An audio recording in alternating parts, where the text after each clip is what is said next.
Les honneurs aux fidèles et vaillants Zoé, les cœurs ardents dans l'espérance de la chambre haute. Voici 3 jours que nous avons assiégé ce lieu du tri, ce lieu qui accueille les chrétiens intrépides, les chrétiens endurants comme toi et moi. Amen. Ceux qui désirent vivre de la parole de Dieu. Je voudrais bénir le nom de Dieu. Je voudrais bénir le nom de Jésus-Christ pour la qualité des disciples du ministère Zoé. Alléluia. Bien-aimés, persévérons avec robustesse, car celui que nous attendons est robuste. Amen. Persévérons dans la prière, car celui qui vient est le détonateur de l'exaucement. On l'appelle le doigt divin.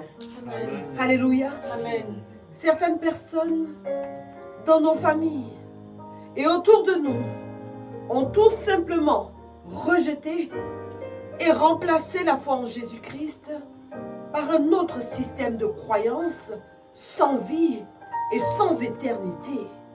Ce soir, nous prions pour leur retour à Dieu dans cette chambre haute. Au nom de Jésus.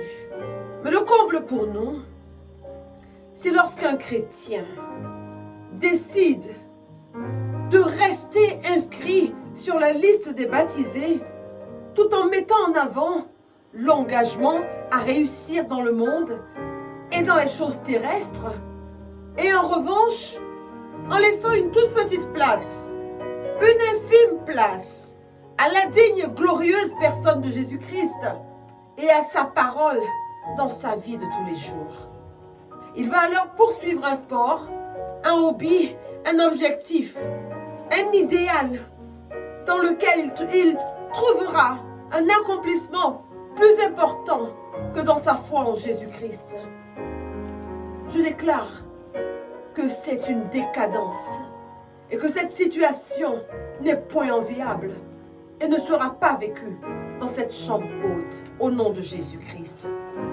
Notre Sauveur a dit en Matthieu 10, le verset 37, et je reverse sa parole, « Celui qui aime son père ou sa mère plus que moi n'est pas digne de moi.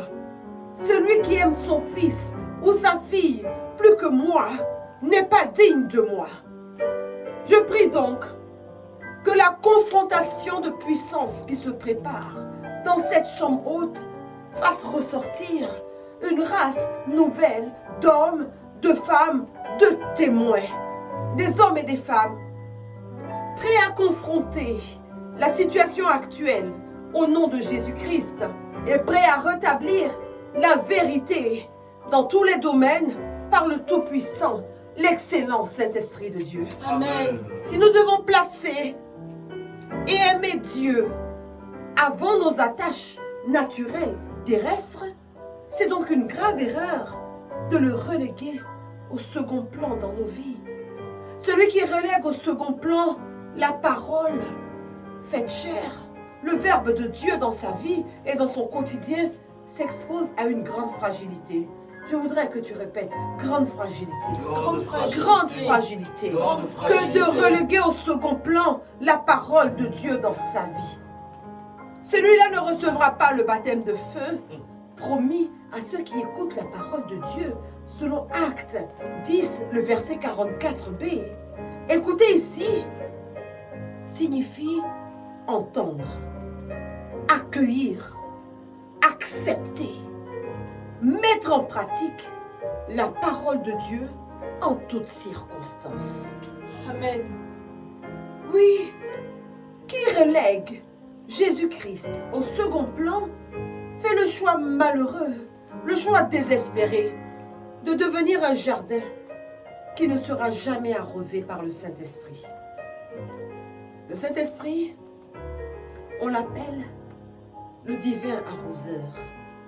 Il est le véhicule destiné à l'arrosage des âmes appartenant à Jésus-Christ de Nazareth. Amen. Il irrigue, il prend soin de ceux qui cherchent Dieu et qui écoutent la parole de Dieu. Amen. Alléluia. Amen. Tu ne peux pas te passer de lui. Présomption, mauvaise priorité, résistance à la vérité connue, impénitence, obstination devant la parole de vie doivent mourir dans cette chambre haute au nom de Jésus. Bien-aimés Zoé, le Saint-Esprit, celui que nous attendons vaillamment, ardemment, celui que nous attendons assemblés ici, déclenche différents effets dans la vie du chrétien. Amen. Tu ne peux pas passer à côté de ça, de cette occasion et de cette opportunité. Là où il habite, la sainteté est toujours le principe supérieur. Amen. Et avec lui, la parole de Dieu te pousse à traiter le péché dans ta vie. Amen. Tu ne peux donc pas reléguer la parole de Dieu au second plan. Là où le Saint-Esprit habite, la puissance est là. Alléluia. Car il est écrit que nous portons un puissant trésor dans des vases de terre. En 2 Corinthiens 4, le verset 7. Là où le Saint-Esprit dresse sa tente, la présence et la gloire qui emplissent la demeure de Dieu déclenchent les miracles tels qu'ils se sont manifestés au temps de Jésus-Christ de Nazareth. Je veux parler de celui qui accomplira au 10e jour de ce cheminement une détonation glorieuse dans ta vie. Amen. Au nom de Jésus-Christ. Je prie donc, avec une nouvelle ferveur, afin que nous soyons délivrés de la résistance à la vérité connue et révélée de la parole de Dieu. Car celui qui a résisté en premier à la parole de Dieu a été projeté des cieux au nom de Jésus. Amen. Je veux prier avec une nouvelle ferveur, afin que ce soir, ici, nous soyons délivrés de ces présomptions mondaines, de ces subtilités mondaines, de ces tentations mondaines, de ces mauvaises priorités qui font que nous sommes à la traîne. Car celui qui a tenté d'instaurer la confusion dans le royaume de Dieu a été projeté des cieux au nom de Jésus-Christ. Amen.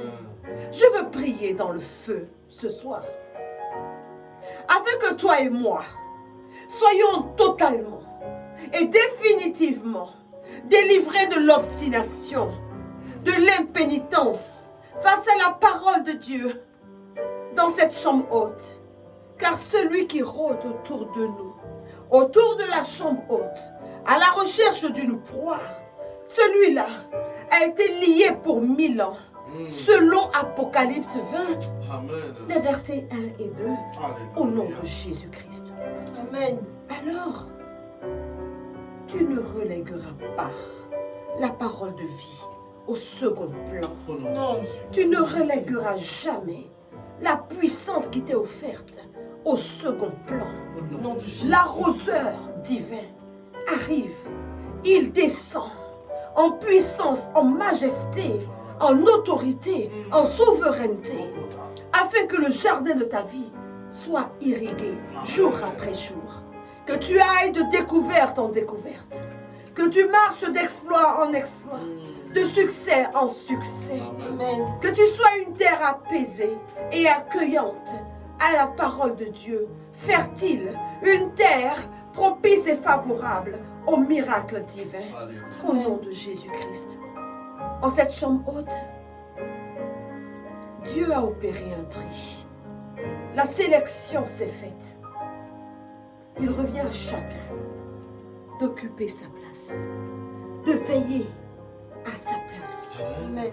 Il revient à chacun de verser la quantité de sueur nécessaire à l'accomplissement de cette prophétie inscrite dans le chapitre 21 de sa vie. Amen. Au nom de Jésus. Amen. Regarde ton frère. Regarde ton voisin. Regarde la position qu'il a adoptée.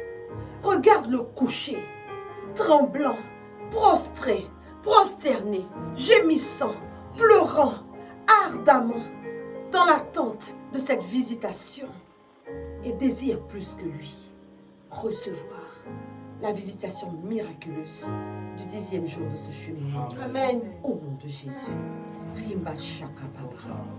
Rami Shakira Usulla Baba. Kairiba Usunda Shakaba. Alléluia. Gloire à toi, Seigneur.